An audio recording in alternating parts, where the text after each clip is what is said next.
Welcome to another movie plot and enjoy the memories. It begins at a large home in Los Angeles with a servant named Sebastian preparing breakfast despite it being dark outside.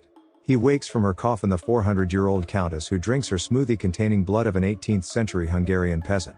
She's disappointed that it's not from a virgin as she needs to feed on an untainted male adult 3 times a year before midnight on Halloween. It maintains her youthful appearance, and over the centuries the Countess has collected a young stable of vampires, including a pilot from World War I, a Moll Flanders type, and a Confederate. The Countess orders them to get back on the streets and find some untainted blood, which seems to be an impossible asking in modern-day LA. One such candidate is the 18-year-old Mark, who's hoping to get with his long-term girlfriend Robin for the first time ever tonight. As romantic as the location seems, she isn't willing to put out in her boyfriend's ice cream truck while dozens of people are around doing the same thing and even trying to buy desserts from them.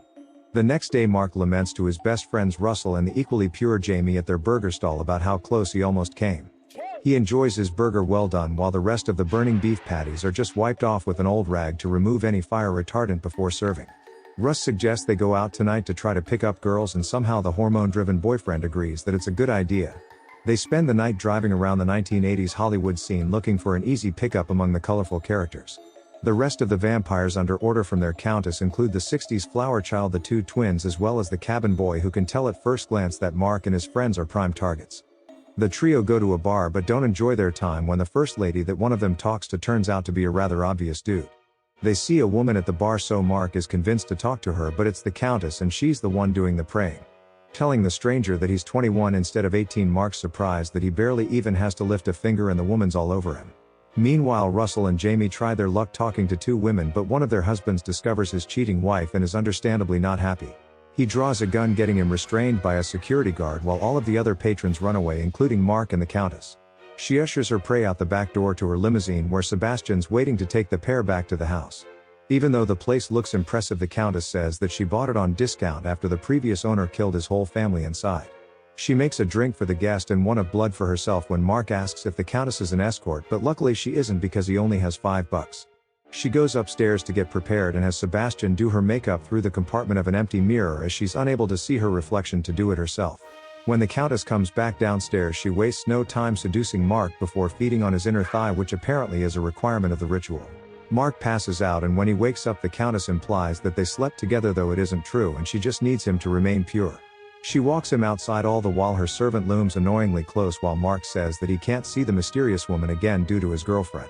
He gives consolidation popsicles and drives home while Sebastian orders the rest of the vampires there to take Mark under their wing when he's turned. They all seem rather happy that their master has a new boy toy to take her focus off of them, and all prepare for the sun to rise. Continuing to wear period pieces, they sleep in coffins reflecting various lifestyles, like a wicker coffin for the hippie or little masks on the sailors. The next day at school, Mark begins to prefer his burgers rare and can't remember what happened during the night, but assumes he was just drunk. The only action Jamie and Russell got was the search from 2 attractive officers and want to know details about Mark's encounter with the Countess. Robin also wants to know, and it doesn't sound too good when Mark says that all he can remember is waking up to a glass of orange juice. She walks away while Mark further acts on impulse and begins dissecting a frog before being kicked out of the class for being in the wrong room.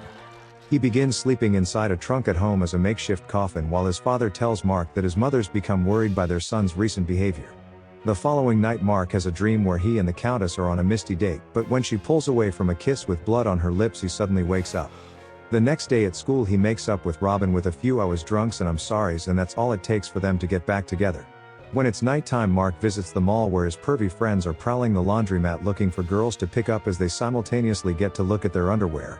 They fail in their attempt when Russ gets chased off by an aggressive woman and Jamie stuffed into a machine by another resounding no. Meanwhile, Mark visits Robin while she's working and he's begun to accidentally bite her lip whenever they kiss. He tries on some clothing, but the Countess has woken and suggests to Seb that she go collect Mark herself since he's failed to return to them for 3 days. She appears in the changing room casting no reflection and tosses back anything that Robin suggests that her boyfriend tries on. For the second time she seduces Mark and feeds on his inner thigh before Robin finds him unconscious on the floor with no memory. The vampire sneaks out behind Robin and tells Seb that the girlfriend has a strong hold on Mark that's going to take some effort to break. On the day before Halloween, Mark takes off for work drinking a glass of blood from his mother's steak instead of his juice, but he doesn't notice. While trying to sell ice cream to the local kids he lashes out at them, but with no visible bite marks on his neck he doesn't suspect a vampire. He tries to sleep it off but has another dream where he's dressed in full Bela Lugosi Dracula gear complete with hand gestures and face contortions. He's made to feed on his girlfriend by the Countess before waking up in cold sweats again with only a few hours until the Halloween party. Leaving it until too late to find his costume, Robin attends dressed like Jill, but Mark isn't dressed up like Jack like he had promised. Instead, everyone thinks he's dressed as a vampire, while Jamie Pinocchio and Russ Brenner, since he was unable to find a mustache and glasses to complete his Gandhi. During the couple's dance, the Countess shows up for her third and final feeding before midnight and again seduces Mark away from Robin. Defending herself, the girlfriend does a 4-minute-long dance-off with the Countess, which deteriorates into the two physically wrestling over the possession of Mark. They continue to dance while the vampire uses her powers, but the girlfriend shakes Mark out of his trance and their kiss seemingly wins her the battle. The Countess leaves, planning to just get Mark some other way, while the two students continue their dance until it ends with a cheer from the crowd. They also somehow win the costume competition, which has Mark leaving annoyed that everyone still thinks he's dressed up like a vampire. He's made to feel better by Robin when noticing that his reflection's disappearing, but by the time she looks at it, he's returned to normal. It falters again, allowing Robin to believe his story that he's actually a vampire, so the next day she goes to the library in hopes of finding more information. The librarian, who knows everything, says that they are probably safe anyway, as it's impossible for a vampire to find 18-year-olds nowadays that aren't getting laid. Needing proof that her boyfriend's one such rare specimen, she asks his friends to check his crotch, as this whole movie is just a euphemism for vampirism being an STD. They aren't able to get a good look in the locker room and get a bit friendly in the showers, so the whole class think that they just witnessed Mark get violated. The two are devastated, thinking that everyone's going to be calling them Rump Rangers forever, while Mark says that they could have just asked him to see it. Seb kidnaps Robin in clear view of the boyfriend and takes her to the Countess in order to get Mark to the house before the stroke of midnight. Along with his friends, Mark breaks inside and rescues Robin, who's learned that he never slept with the vampire and it was all just part of her plan. They try to escape but are captured by the coven lying in wait and taken to their master for her third and final bite before the deadline. Mark's trousers get pulled down and he's strapped to a modified pregnancy chair where the vampire doesn't need to try hard to convince him to remain still. Pulling away from her captor, Robin uses her crucifix to try to save Mark, but the Countess is an atheist, so it doesn't work. Flames do the trick and the friends hold back the vampire pack, while Robin breaks the leader's hold over Mark by reminding him that he's been trying to get into her pants for the last 4 years. The four escape, but Jamie and Russ volunteer to remain behind and hold off the bloodsuckers while Mark and Robin flee through their bedroom. The pilot simply blows the candlestick out and the creatures of the night push their way through the humans to split up and search for Mark. They chase the couple around the home in a Looney Tunes-esque display of incompetence until eventually they lead the group in a circle and back to the bedroom. They seal themselves inside, and by the time the vampires break through the door, they find that Robin discovered a solution to Mark's problem. To save him from the Countess, they did it in her coffin in mere seconds, removing Mark's virgin status and taking him out of the equation completely. The Countess demands that her minions find a new victim, but it's already too late and she rapidly grows old when the clock strikes midnight.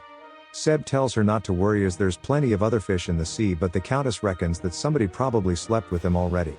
Mark and Robin continue the fight against evil, while Jamie and Russ also have their blood rendered useless to the Countess by the hands of the vampire's own. And the movie ends.